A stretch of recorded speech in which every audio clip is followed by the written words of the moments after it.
ప్రసాద్ ప్రసాద్ కదా ఇంకా మాట్లాడండి, మనకి ఇంకా బాగా టైం ఉంది.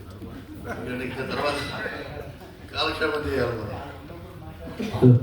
Okay, that is also correct. మహారాజ పోషకులు అంటే ఆసామాషి కాదు.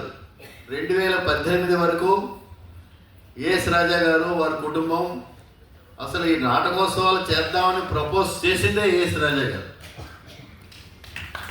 వారు 2018 వరకు ఇలాగే మహారాజ పోషకులుగా ఉండి 2018లో వారు ఇలాగా నేను ఓల్డ్ ఏజ్ వచ్చింది విరమించుకుంటానని చెప్తే మంగళగౌరి గారు కూడా చేశారు కొద్ది సంవత్సరాలు.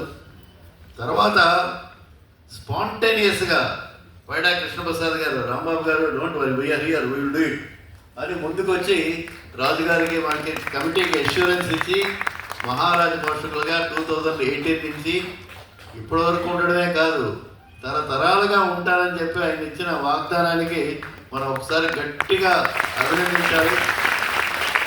థ్యాంక్ యూ ప్రసాద్ గారు. మీరు కూడా ఒక 2 నిమిషాలు మాట్లాడితే అతిథులే సన్మానించారు.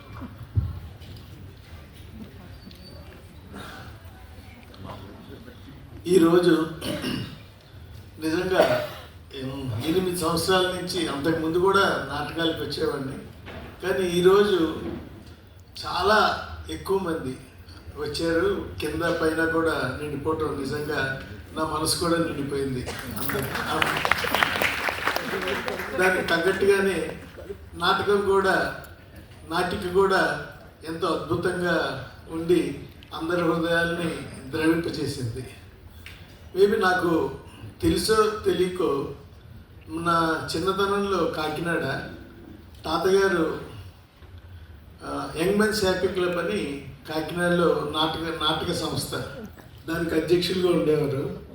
ఆయనతో పాటు మేము కూడా ఆ సంస్థకి వెళ్ళి వాళ్ళు ప్రదర్శిస్తున్నప్పుడు మేము ఆడుకునేవాళ్ళము, వాళ్ళు ఏదో హావభావాలు ప్రదర్శిస్తున్నప్పుడు చూస్తుండేవాళ్ళం.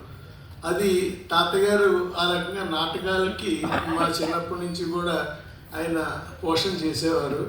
మేబీ అదే అనిపించిందో ఏమో ఆ రోజు ఏఎస్ రాజా గారు తర్వాత ఎవరు అని కమిటీ ఆలోచిస్తున్నప్పుడు నేను చేస్తానని చెప్పి నా చేత చెప్పించింది. సో ఈ రోజు కాదు నాటకాలు, నా చిన్నప్పటి నుంచి నాటకాలు అంటే నాకు అభిమానం. ఇదే నాటకాలు సమాజానికి ఒక మెసేజ్ ఇవ్వాలంటే డైరెక్ట్గా హత్తుకుపోయేట్టు చెప్పేది నాటకంలో ఇందాక ప్రభు కిషోర్ గారు చెప్పినట్టుగా టేక్ ఉండదు, రీటేక్ ఉండదు. కానీ వాళ్ళు కూడా ఎంతో హావభావాలతో వేసి మన ఎదురుకుండానే అలా కళ్ళల్లోంచి నీళ్ళు వస్తుంటుంది, డైలాగులు తడుకోకుండా చెప్తుంటారు. అవన్నీ చూస్తే వాళ్ళు మనకంటే ఎంతో చాలా గొప్పవాళ్ళు అని చెప్పి భావన కలుగుతుంటుంది నాటకం చేస్తున్నారు.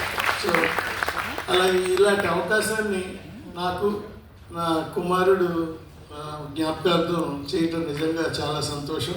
ఈ అవకాశాన్ని కల్పించినందుకు కళాభారతికి ఎప్పుడు కూడా కృతజ్ఞతలో ఉంటానని చెప్పి తెలియజేసుకుంటూ, నేను చెప్పినట్టుగా ఇంతకు ముందు కూడా ఇది ఖచ్చితంగా నాటకాన్ని సజీవంగా ఉంచేట్టు చేయటానికి ఇప్పుడు మా ప్రయత్నం తప్పకుండా చేస్తామని తెలియజేస్తే సెలవు తీసుకుంటాం.